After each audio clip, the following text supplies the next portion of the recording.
My first roommate. When I was accepted into a college that was far from my hometown, I really didn't know anyone else who lived there.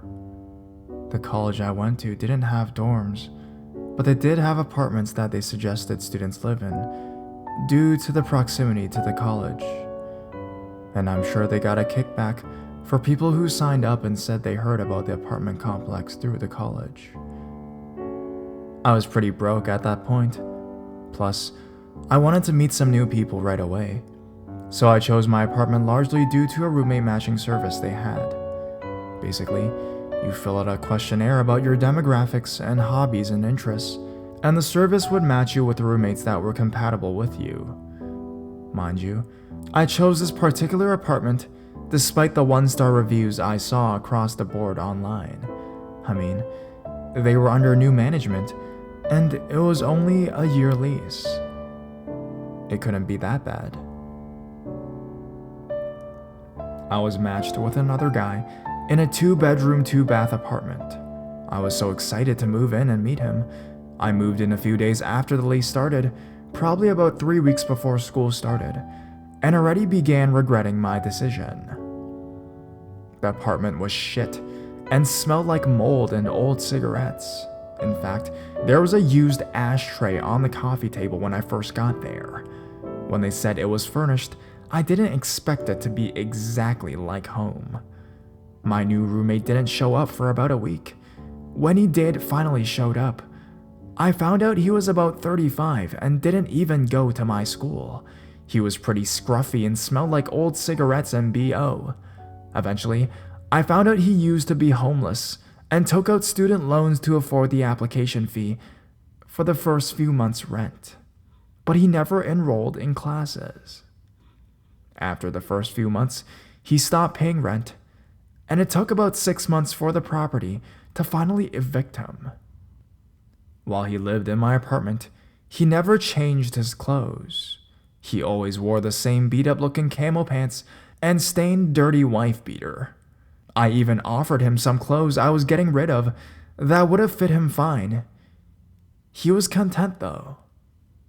So whatever.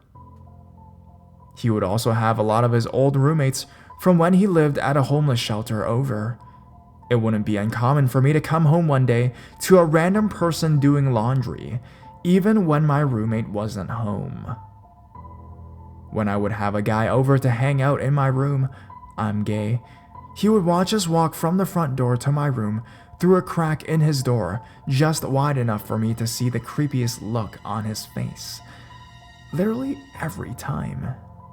Needless to say, he gave me the creeps.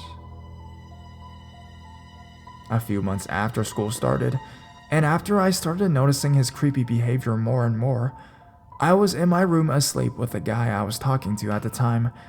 Actually, who is still my boyfriend right now. That's when I heard a knock on my bedroom door. I look to the clock, and it's about 3 in the morning. I get up to see what whoever it was wanted, and open my door to a random dirty and old naked guy. He says he's a friend of my roommate and thought my roommate was in my room with me. I flip the fuck out. Obviously, my roommate isn't in my room with me. In order to get into my apartment, my roommate would have had to let him in.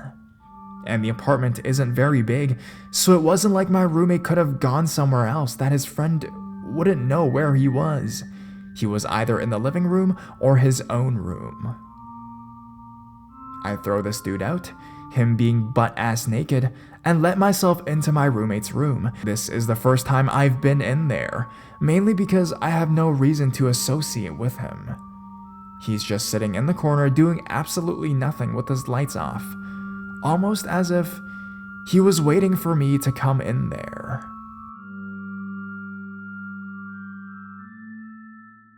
I ask him about everything that just happened, and he's trying to play dumb like he didn't even know the guy. Someone had to let him in, and it wasn't me. I drop it. Because the eviction notices are piling up at his door, I figured it's just a matter of time before he's gone anyways. In the meantime, I see the naked dude randomly in the apartment, doing laundry a handful of times when I would get home from class. Finally, my roommate is evicted, and I think I'm done with that, and maybe we'll get another roommate that is actually my age or cool. A few weeks go by that are more or less quiet. Then one day, I hear a knock at the front door during the day. When I answer, I see the random naked dude standing there, thankfully with clothes this time, with a trash bag full of what looked like disgusting laundry. He tells me that my roommate said it was cool if he came to use the washer, and starts to walk forward like he owns the place. I step in front of him and tells him that his friend doesn't live here anymore, and no, he cannot. I close the door, lock it, and go back to my room. About 20 minutes later, I keep hearing a random noise from my balcony. I lived on the 3rd floor, so I figured it was just a squirrel or a bird or something like that. I keep hearing the noise, so I decided to investigate, and I see the homeless guy trying his best to climb up to my balcony. I told him I was calling the cops, but obviously, by the time they got here, he was gone. That same day, I went to the property manager and asked what kind of roommate matching service works like that, and demanded to get out of my lease. After some heated discussion, I persuaded her that it was probably in her best interest to just leave me. I found a nice 1-bedroom and never looked back.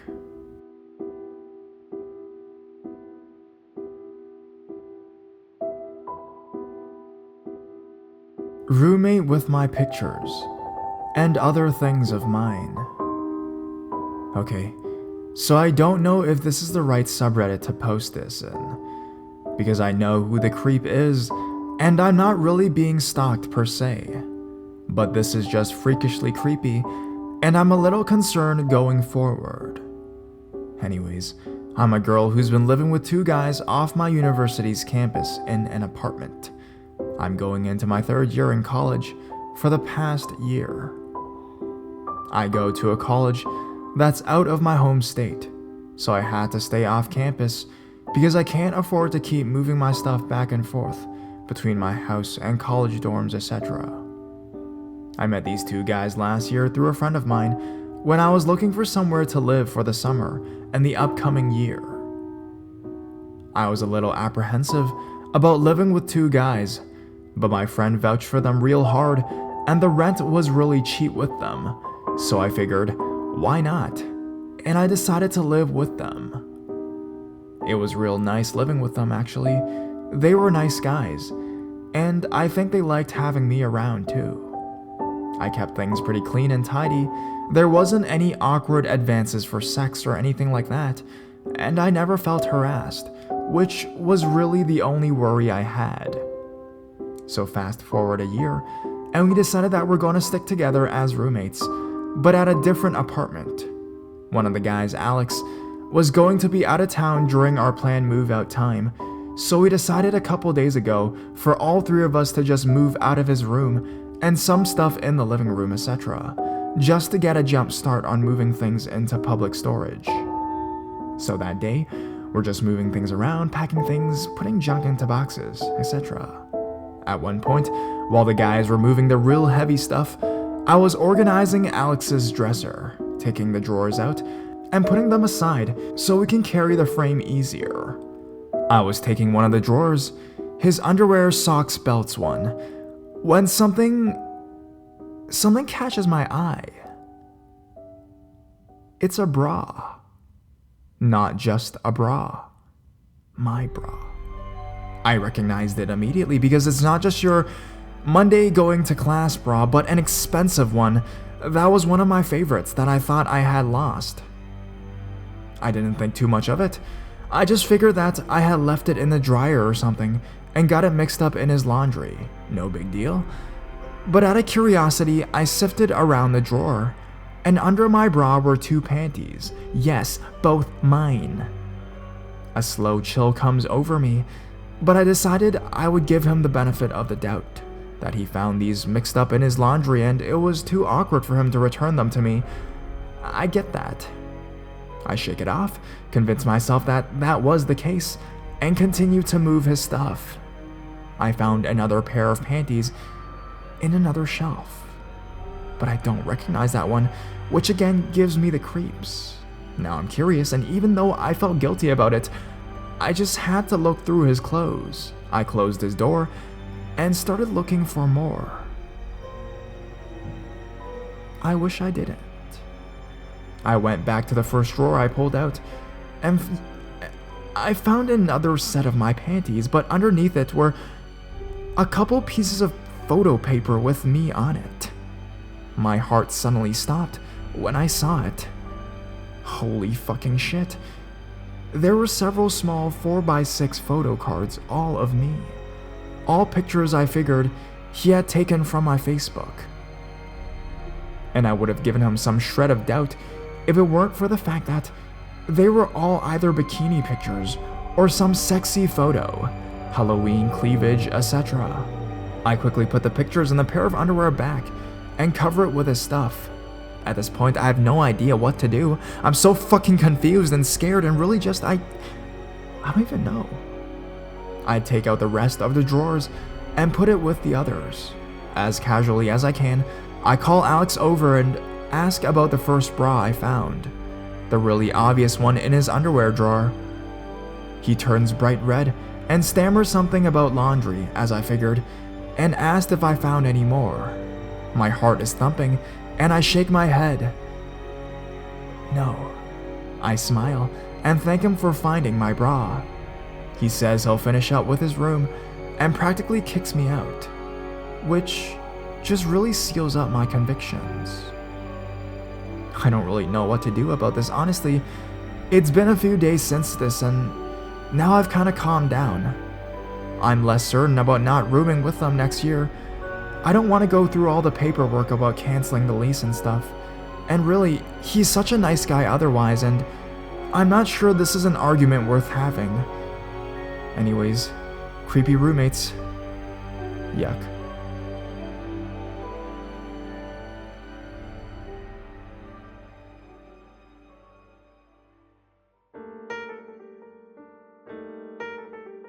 Roommate videotaping me. To clarify, I'm a female, and I was 20 when this occurred. When I was a junior in college, I transferred from the local community college to a university a few hours away. Due to the communication issues with the administration office, I had a very short amount of time to find living accommodations. I didn't know anyone in the area, so I was looking at Craigslist ads, renting out rooms, and found a place near my school. I met up with the guy renting out the room, and the house was large, beautiful, and in a very nice neighborhood. Peter, the man who owned the house, was in his early 30s, worked mostly from home in his bedroom office, and was polite. Peter also rented a room to another university student that was out of town until the semester began. The third roommate was very quiet and nice. For my first week, I was completely alone in the house because Peter had a business trip and the third roommate was not back from his parents' place yet. The home was a little eerie because it was so large and mostly unfurnished. Aside from a lone couch in the living room, a television, and our own personal bedroom furniture.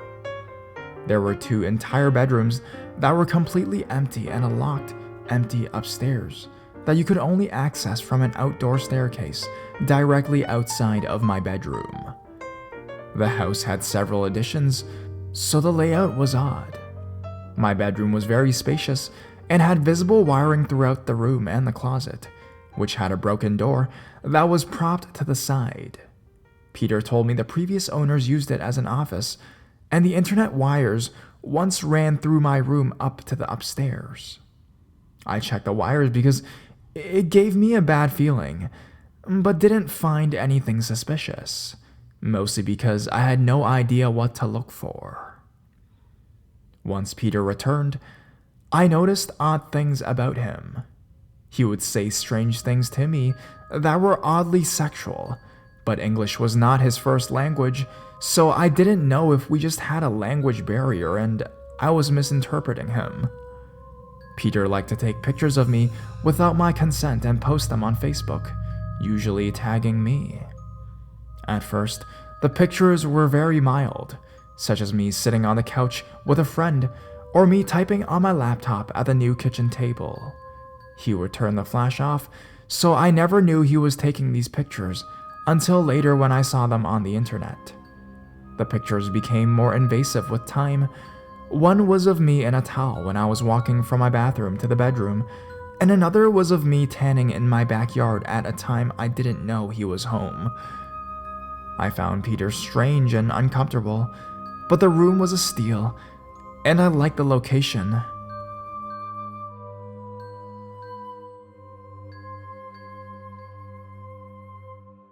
Our third roommate shared a thermostat with me that controlled my bedroom, his bedroom, and the hallway that led to the living room. The thermostat was located in my bedroom near my closet, so I always left the door unlocked for him to change it if it needed. One day, Peter was out of town, and the third roommate was changing the thermostat and noticed something strange behind one of the wires, coiled in the closet. He called me over to inspect it, and it looked like a tiny, shiny black ball. I was really afraid it was a camera and put a piece of duct tape over the ball.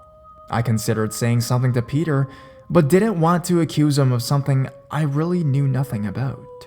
He also wasn't home yet, so me and the third roommate decided we would ask him about it together when he was home. Peter returned to town 2 nights later on a red-eye flight. I always slept with my door closed, but left it unlocked in case my third roommate needed it. I woke up the night Peter returned, disoriented, and noticed the door was open with a small rectangle of light spilling in, and someone was moving inside my room. I stayed very still and tried to make out the figure, which was staying near my closet, directly across from my bed. My eyes were having difficulty adjusting to the darkness, but I could clearly see a person slowly moving throughout my bedroom. The figure left, and I turned the light on and inspected my closet to see that the piece of duct tape was missing and not anywhere on the floor like it had fallen. I opened my door and saw Peter walking down the hallway back to his bedroom. I quietly followed him, and when he walked into his room, I followed him in and demanded to know what the hell he was doing in my bedroom in the middle of the night. When I confronted Peter, he jumped, obviously surprised I was in his room. Behind him, on the desktop, the one he was always hunched over doing his work, was a grainy video image of my bedroom, faltering in the dim lamplight I had just turned on. I could clearly see my bed in the frame. Although Peter was a creepy man, he wasn't confrontational, and he immediately began apologizing and trying to explain it wasn't what it looked like. I don't have the best closing for this experience. I contacted the police and immediately moved in with someone I met at school. I don't want to disclose anything about the investigation because charges were pressed, but this was several years ago, so I wanted to finally get this experience off my chest and out of my mind. I'm not sure how much footage Peter had of me, and if it still exists somewhere on the internet or in an evidence box at the police station. I'm not even sure when the camera was installed, and if he ever had anything worthwhile of taping, other than a few nude shots he shared with other people throughout the internet. I don't know how much and what exactly it was. The police told me that, and I didn't want any more details. So little was disclosed to me about exactly what he had, and honestly, I hope I never know. The third roommate moved out the same time I did, and when I drove past the house a few months back, there was a foreclosure sign in the yard.